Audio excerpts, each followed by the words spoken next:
A little bit of driving back from my warehouse back to the workshop, and just watch on the left for a cyclist coming through. Right, here we go, in the yellow jersey. Straight out past that van, he couldn't see what was coming towards him, so it's a bit of a rash move.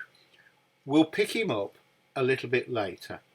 So he's a bit further down the road, and you can just spot him on the left. And I just managed to see that there was a car further up the road, parked. So I indicate, move out. I'm just doing 30, just a touch over as I roll down the hill. So I want to get round him before he gets to that parked car. So that's all cool. When I looked in my mirrors, as he pulled out to go past that car, he didn't look. Anyway, we come into a junction. We're turning left. A couple of cars in front of us. A different cyclist in the middle lane. And we're just going to roll up to this junction. We're indicating left. So we're all cool. Somebody's just jogging up to the lights there, runs up, presses the button, and the car in front sticks the brakes on. And lo and behold, passenger gets out.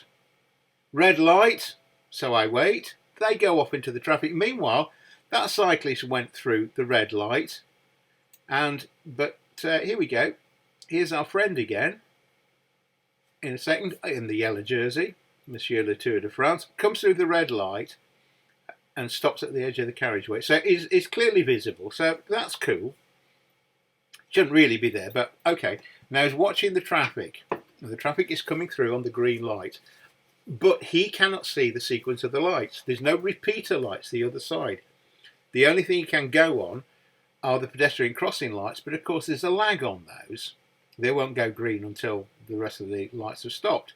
Now, car's coming through, still coming through. He's looking, he's watching the cars. I can see he's watching the cars because he's got no indication from the lights. And what's he going to do? He's looking, he can see another car coming, he can see that blue car, and he's still gone through on the red light. And now, lovely job, he goes up the wrong direction on the dual carriageway, cuts across the people who are crossing the road. So that guy was a danger to himself and pedestrians and other road users. But this is very typical of what I see in my daily motoring, just a mile or two across the city. Lord help us all.